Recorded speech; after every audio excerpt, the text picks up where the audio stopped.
ನೋಡಿ, ಹರ ಭರ ಢೋಕ್ಲಾ ವಿತ್ ಕಡಲೆಬೇಳೆ ಪುದೀನ ಚಟ್ನಿ ಮತ್ತು ಮೀಠ.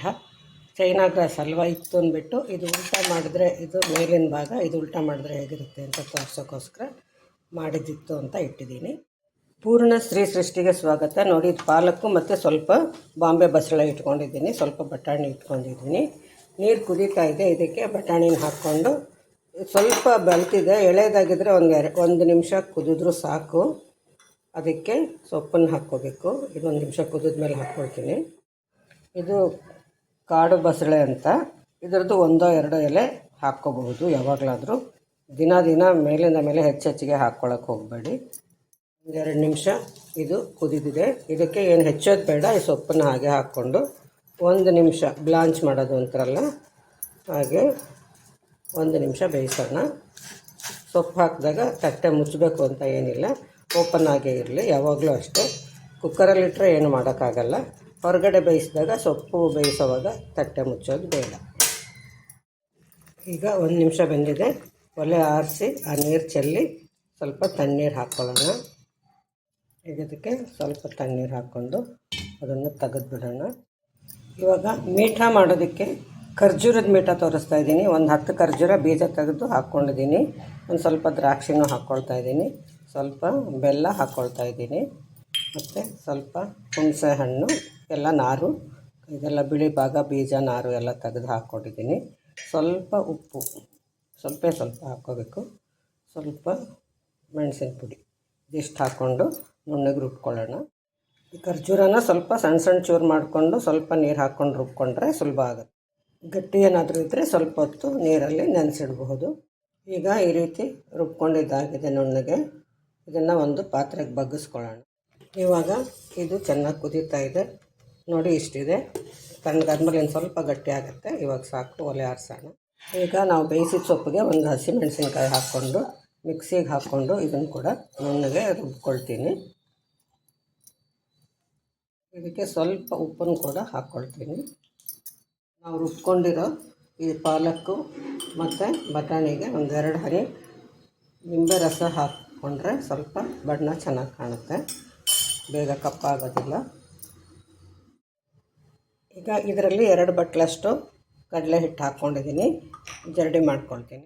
ಇದಕ್ಕೆ ಸ್ವಲ್ಪ ಉಪ್ಪು ಮತ್ತು 1 ನಿಂಬೆಹಣ್ಣಿನಷ್ಟು ರಸ, ಸುಮಾರು ಅಂದರೆ 1 ಪಾವ್ಗೆ 1 ನಿಂಬೆಹಣ್ಣು, ಚೆನ್ನಾಗಿ ರಸ ಇರೋವಂಥ 1 ನಿಂಬೆಹಣ್ಣಿನ ರಸ, ಮತ್ತು 1-2 ಚಮಚ ಎಣ್ಣೆ ಇಷ್ಟು ಹಾಕ್ಕೊಂಡು ಸ್ವಲ್ಪ ನೀರು ಹಾಕ್ಕೊಂಡು ಕಲಿಸ್ಕೊಳ್ಳೋಣ.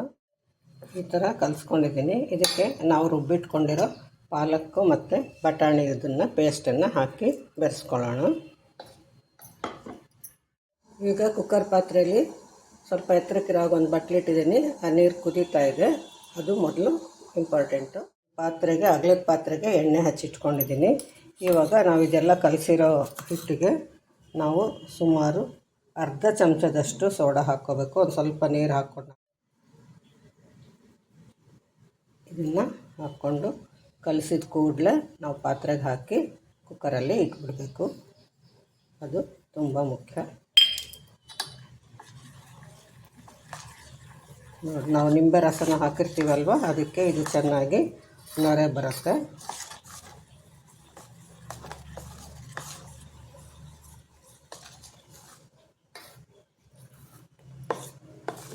ಹಗುರ ಆಗುತ್ತೆ.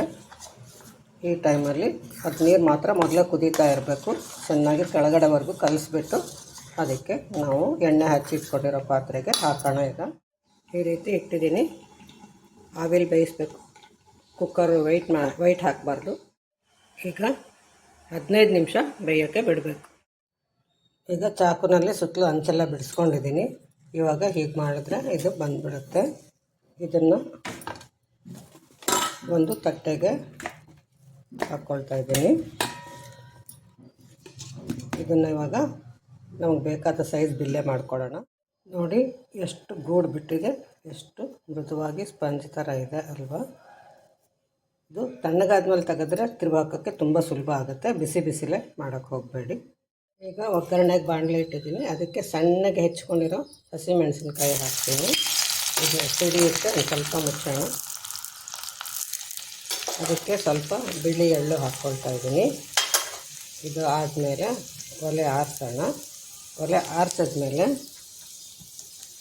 ಈಗ ಒಂದು ಸಣ್ಣ ಬಟ್ಲಲ್ಲಿ ಒಂದು 2-3 ಚಮಚ ಅಷ್ಟು ಅಥವಾ 1/4 ಲೋಟ ಅಷ್ಟು ನೀರಿಗೆ ಸಕ್ಕರೆ ಹಾಕ್ಕೊಂಡಿದ್ದೀನಿ. ಒಲೆ ಆರಿಸಿದ್ಮೇಲೆ ಇದು ತಣ್ಣಗಾಗುತ್ತಲ್ಲ, ಇದಕ್ಕೆ ಇದನ್ನು ಹಾಕೋಣ. ಈ ಒಗ್ಗರಣೆನ ಈಗ ಇದ್ರ ಮೇಲೆ ನಾವು ಹಾಕಬೇಕು. ಕೊನೆಯದಾಗಿ ಇದಕ್ಕೆ ತೆಂಗಿನ ತುರಿ ಹಾಕ್ಕೊಂಡ್ರೆ ಆಗೋಯ್ತು.